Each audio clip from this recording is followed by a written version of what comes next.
নমস্কার বন্ধুরা, আজ বানাচ্ছি কাশ্মীরি মটন।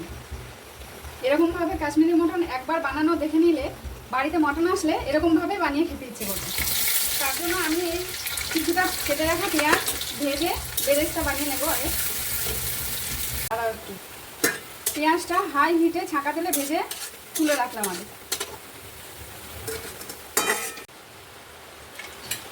তেলের মধ্যে তেজপাতা, স্টার ফুল আর গোটা গরম মশলা ফোড়ন দিয়ে নেব।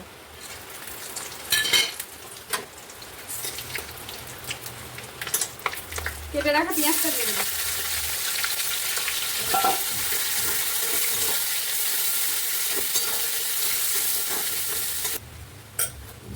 পেঁয়াজটা আমার ভাজা হয়ে গেছে।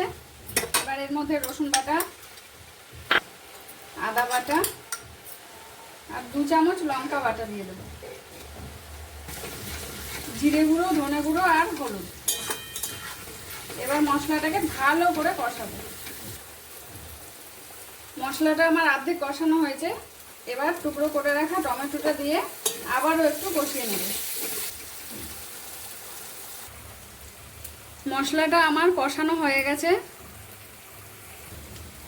এখন এই অবস্থায় অন্য একটা পাত্রে তেল গরম করে তার মধ্যে 2 চামচ কাশ্মীরি লঙ্কা দিয়ে ভালো করে গুলে এই তেলটা এর মধ্যে দিয়ে দেব।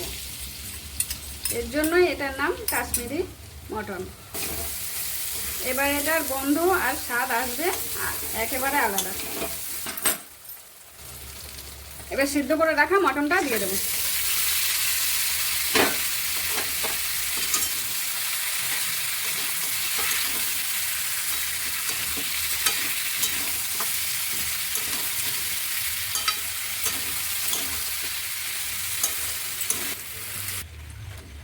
মাংসটা পুরোপুরি কষানো হয়ে গেলে ওর মধ্যে একটু স্টার ফুলের গুঁড়ো দিয়ে দেবে। খেয়াল রাখবে স্টার ফুলের গুঁড়োটা খুব সামান্য দেবে, বেশি হয়ে গেলে কিন্তু তিতো হয়ে যাবে। আর দুধে ভিজিয়ে রাখা কেশর।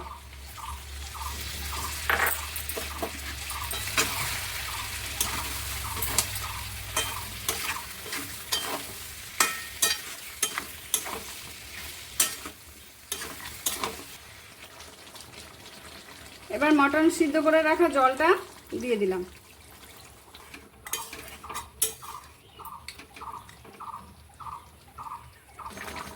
মাংসটা আমার সেদ্ধ হয়ে গেছে। নামানোর আগে 1 চামচ ঘি